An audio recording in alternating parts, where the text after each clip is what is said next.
Outsourcing, we also have to plan in our audit planning phase. We need to get a better understanding of the client's industry, its business risk, in order to better determine the scope of our audit and how we're going to conduct it. So within this, when planning an audit, the assessment of risk should be made to provide what? Reasonable assurance that the audit will cover material items.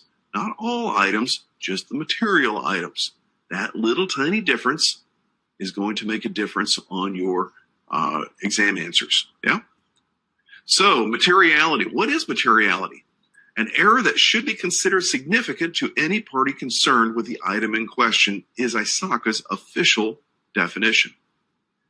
Again, for exam purposes, what we need to recognize is that a minor deficiency that by itself doesn't look so bad may actually become significant when combined with other material problems. So a minor seemingly immaterial deficiency may become material when combined with other deficiencies, meaning don't look at a deficiency in isolation and value it in isolation. Look at the aggregate picture of all of the deficiencies in combination. So, for example, it could be that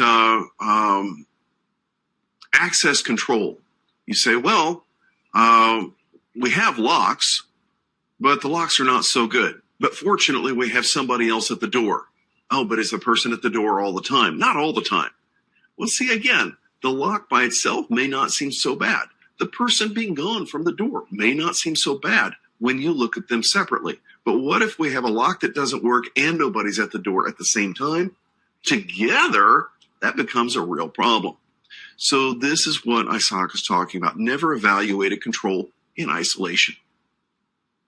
So with audit planning, the very first step to planning an audit, get a better understanding of the organization you will audit. How's that going to come through on your test? Which of the following will be your initial first concern that ISACA may ask? And that will be, again, getting a better understanding of the organization you'll audit. You'll do that through interviewing and through personal observation. You'll see that come out later. You need to understand the organization's business mission, their existing policies, guidelines, procedures, their existing organizational structure. You can learn about that from an organizational chart, for example. In our planning, we'll gather information and plan with our knowledge of the business and industry. Again, how do you get that knowledge of the business and industry? You may perform a functional walkthrough during this initial planning phase. You might look at prior year's audit results. Again, once business processes are identified, you then identify the control objectives for those processes because we measure how good a control is, not against our own understanding of what we think good is. We measure a control against its stated control objective. So even if we think that more should be accomplished, personally, that's not our call to make as an auditor. As an auditor, we say, show me what the control was supposed to accomplish. Did the control accomplish that? And if so, they match. We like that. So again, in order to perform an audit, the very first thing we have to look for is, what are the objectives? What are the audit objectives and what are the control objectives? If I don't have control objectives to measure controls against, that means the measurement is arbitrary and it doesn't count. And matter of fact, in real life, that often happens. You end up having an organization that has a lot of controls in place, technical, physical, administrative. But if you ask them, when do we know that control is doing its job well enough? What do you mean? Well, what's the performance requirement for that control? Well, we didn't really establish that. So what do I then measure it against? How do I know that control is working great or not if I don't have something to measure it against? That's why control objectives are so important. So in a risk assessment, all right, we're not actually performing controls risk assessment at this point, but here what ISACA is talking about is we perform an initial inherent risk assessment to help us better scope the audit. The idea is that we'll get more return on our auditing investment if we audit the things that are more risky to the organization. So we have limited time as systems auditors. So we want to make the most of that time. And the way that ISACA wants us to do that is to work on the most important things first, and the most important things represent the highest areas of potential risk. So we are going to use what we call a risk-based audit approach. So we recognize that we're going to audit more deeply, more thoroughly for high-risk areas. That requires more audit effort. Again, this inherent risk assessment, just to plan what it is that we want to work on, tends to, again, that's an initial risk assessment before we look at the others. Sorry about that. So we take a look at, again, when developing a risk-based audit strategy, we know that the risk and vulnerabilities must be understood. I warned you, risk. It just keeps coming out. You're going to find that so much of what we're doing is really just managing risk. So risk assessment, again, these are just exam-y type references. I'm not going to have time to read all of them to you. Otherwise, we would never get past the first module. But I just want to get you acclimated to this style because I really have gone to a lot of effort to try to spoon feed you these points that you'll probably see again on your ISACA exam. So again, ISACA is very concerned that you do a proper risk assessment in this initial phase. So that way we make sure that we're working on the most important things. Because why? Well, like I said, as an auditor, you have finite resource, finite time, that you don't have enough time to do everything. You have to determine what you need to audit, when, and how frequently. And the answer is the risk-based approach. This is where we focus our efforts on the areas of highest risk. It's pretty easy, simple concept. Again, in this risk-based approach, you'll also be looking at, well, what kind of control environment do we already have in place? What kinds of risks should we be concerned about? A question from the audience: which ISACA certification complements more to CISA, CISM, or C-Risk? I'm not sure I understand the question, IF. Oh, I understand. Which one goes maybe is more closely aligned to CISA and CISM? They all basically overlap, to be quite honest with you. Again, that's going to be more of a question to talk about when we get to the exam, again, Q&A kind of thing. But what I can say is they tend to overlap. The C-Risk is the most recently revised exam that was just revised back in August of last year. ISACA is in the process. They have already released new exam objectives and content for the new CISM exam. And that new CISM exam will go into effect on June 1. Matter of fact, I am in the end stages now of revising the CISM program that I teach to be able to support those new exam objectives. And what I can tell you, just a little advice from around the corner is, because I teach C-Risk and CISM, I saw and am seeing where ISACA has cribbed so much content from their new C-Risk exam back in August. I'm seeing so much new content from that exam that has walked its way over into the new CISM exam. So again, you're going to find that a lot of these exams, if you prepare for one, you're kind of preparing for the other as you go. The CISA exam is out of the three the most out of date at this point, since the CISM is going to revise and release June 1. So getting back to the content, again, you're going to need to know not just about risk in general, but ISACA is going to ask you about, well, what's the difference between business risk and audit risk and control risk? Different kinds of risk, and you'll need to know which is which. So, for example, business risk. This is the potential harm or loss in achieving business objectives. Security risk. This is kind of fun. Even though a CISSP, I don't know if any of you are CISSPs out there. Matter of fact, I'm going to do a pulse check, we call it. You're going to see something pop up on your screen where I can send out a pulse check asking, for example, how many of you are already certified as CISSP or CISM? Either one. Let's go ahead and throw in C-Risk too. If you've already gotten any of those three certifications, give me a thumbs up in the pulse check. And if you haven't done any of those, well, just give me a thumbs down. That lets me know where you're at, essentially in your own mind and in your own preparation. So I've got the majority of the people seem to, this is going to be a first certification exam in this area for them. So this is all fresh content for some.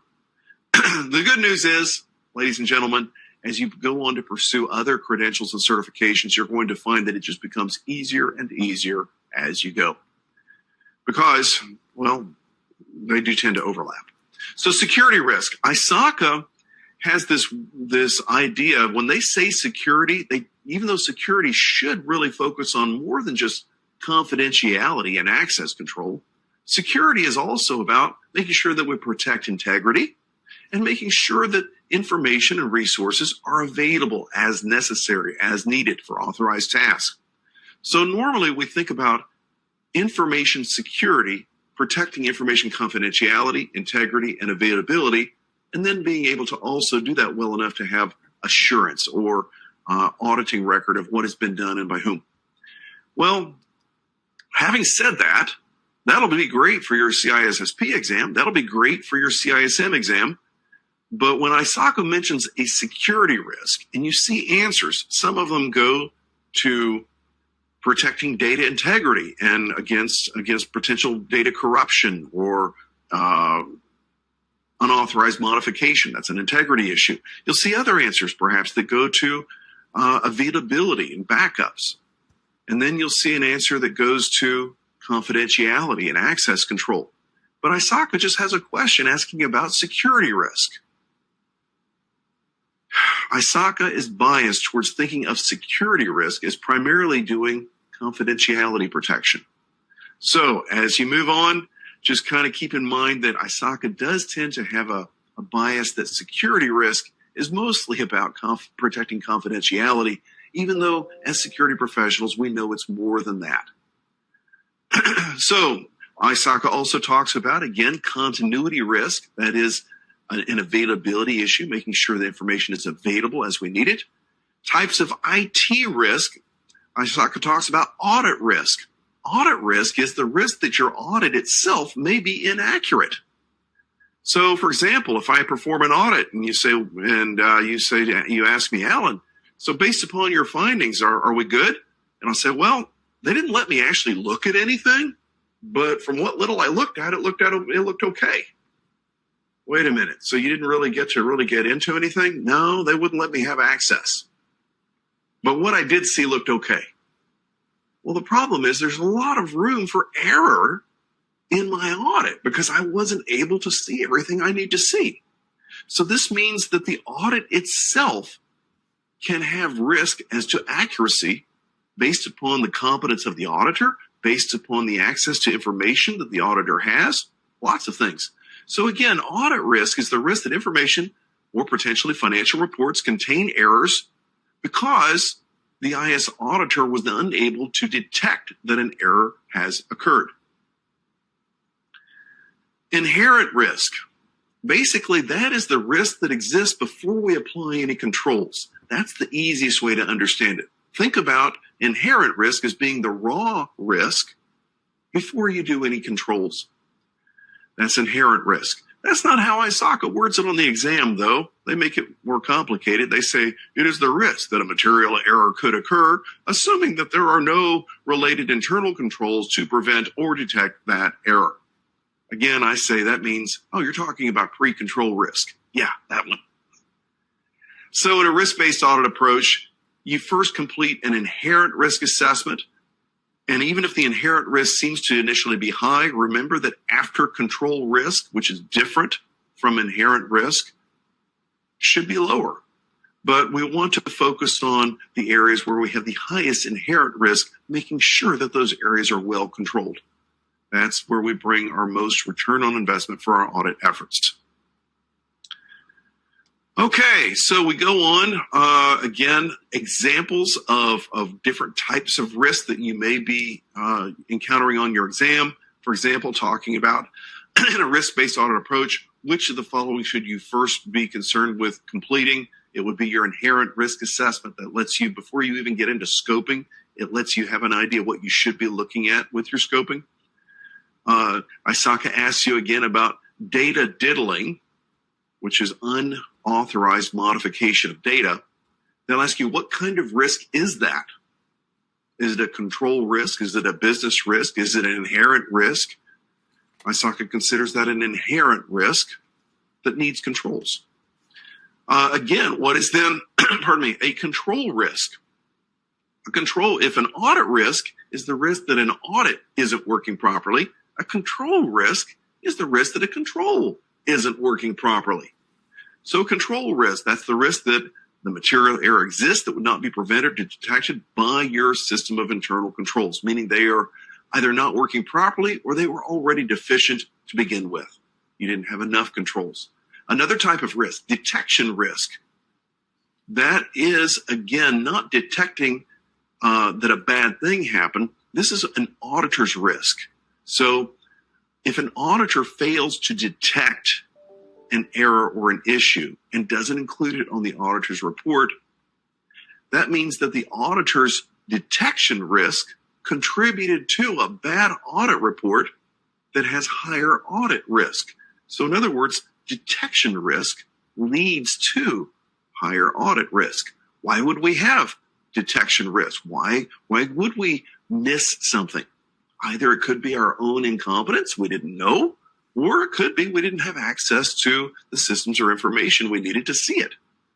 So the decisions and actions of an IS auditor then are most likely to affect the auditor's risk, which is detection risk, which then leads to audit risk. So in the audit program itself, again, the purpose, objective, scope of the audit tend to be very important for determining the extent of data collected. Again, this is going back again to exam questions. I don't want to read each of these statements to you because it would take too long. I'm using these statements to fortify in an exam-y way the concepts that I've just been teaching you. So again, it won't necessarily be new content, new concepts, but rather just giving you kind of a feel for how they'll be asking about that on your test.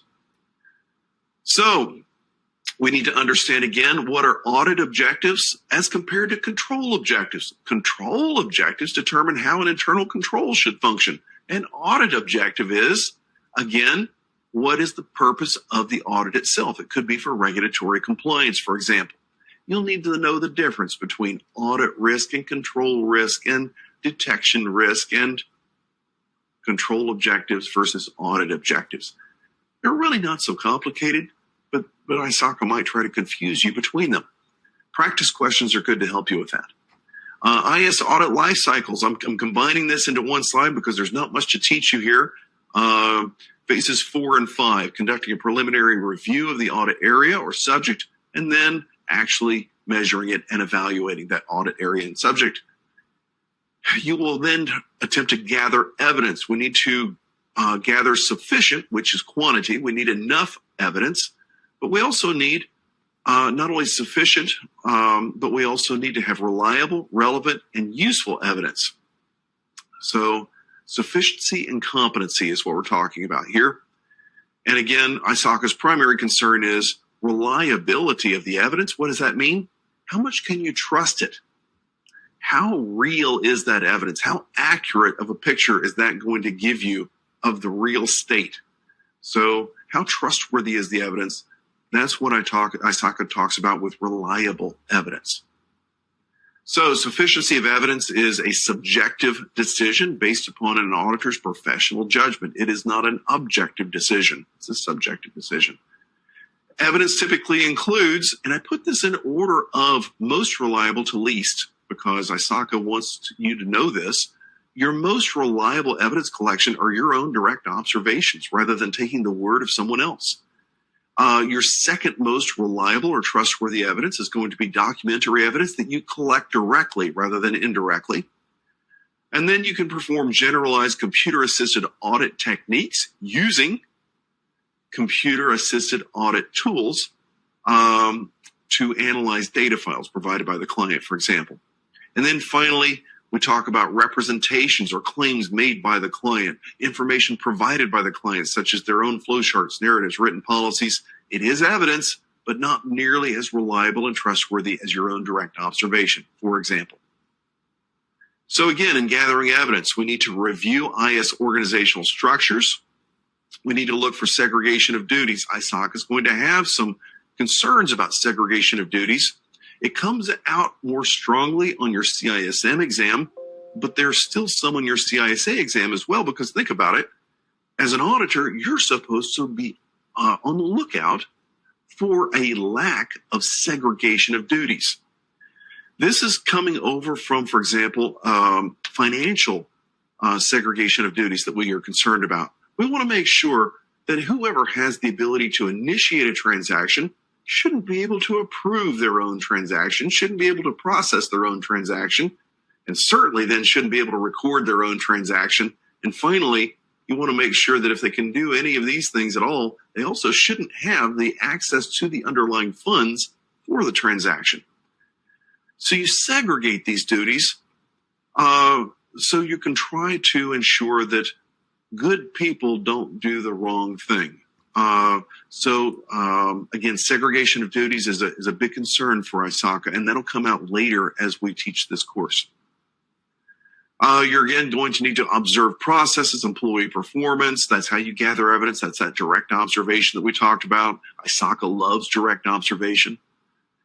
Again, evidence reliability, how much you can trust it. Remember, externally collected evidence is better than directly from the client itself, is the idea. So an example of this on your exam would be, for example, do you want to ask Donald Trump what the property is worth, or do you want to get an independent evaluation of what the property is worth?